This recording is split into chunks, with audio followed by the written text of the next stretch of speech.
मृत्यु के देवता यमराज का वध कर दिया गया था। जी हाँ, उस दिन मौत को खुद अपनी मौत देखनी पड़ी थी और उनका वध करने वाले कोई और नहीं बल्कि स्वयं कालों के काल महाकाल थे। सिर्फ अपने एक 16 साल के नन्हे भक्त को बचाने के लिए महादेव ने यमराज की छाती पर ऐसी लात मारी कि यमराज के प्राण निकल गए। कहानी शुरू होती है महान शिव भक्त ऋषि मृकंडू और उनकी पत्नी मरुदवती से। सब कुछ था उनके पास, लेकिन एक ही दुख था, संतान का न होना। उन्होंने शिवजी की कठोर तपस्या की। भोलेनाथ प्रसन्न हुए, लेकिन उन्होंने एक कठिन शर्त रख दी। उन्होंने पूछा, तुम्हें कैसा बेटा चाहिए?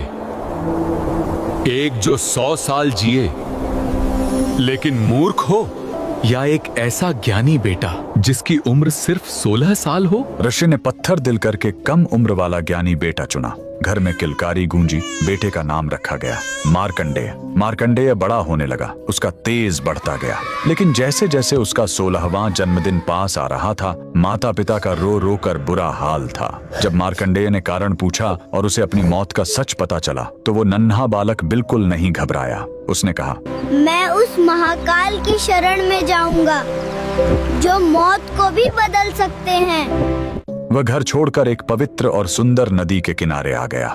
उसने मिट्टी से एक शिवलिंग बनाया और तपस्या में लीन हो गया। लगातार 3 दिन बीत गए। तीसरे दिन जब मार्कंडेय पूरे 16 साल के हुए तो यमराज ने अपने यमदूतों को भेजा। यमदूत जब उसे छूने गए तो मार्कंडेय की भक्ति के तेज ने उन्हें रोक दिया। हार मानकर वो भाग खड़े हुए। अब यमराज का गुस्सा फूट पड़ा। वो खुद अपना घातक काल पाश लेकर वहां आ पहुंचे और गरजे, बालक, तेरा समय पूरा हुआ। डरा हुआ मार्कंडेय शिवलिंग से लिपट गया। यमराज ने अपना फंदा फेंका, लेकिन यही उनसे सबसे बड़ी गलती हो गई। वो फंदा बालक के साथ साथ स्वयं शिवलिंग पर भी जा कसा।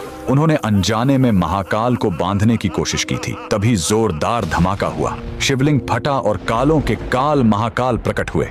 उन्होंने गरज कर कहा, मूर्ख, तूने मेरे भक्त पर वार करने की हिम्मत कैसे की? महाकाल ने एक जोरदार लात यमराज की छाती पर मारी और अपने त्रिशूल से वहीं यमराज का वध कर दिया। उस पल दुनिया से मौत खत्म हो गई। शिवजी ने मार्कंडेय को अमर होने का वरदान दिया। बाद में सृष्टि का संतुलन बनाए रखने के लिए उन्होंने यमराज को भी वापस जिंदा किया, लेकिन इस चेतावनी के साथ कि वो शिव भक्तों से दूर रहेंगे। उस महाशक्तिशाली महादेव के लिए कमेंट में हर हर महादेव जरूर लिखें।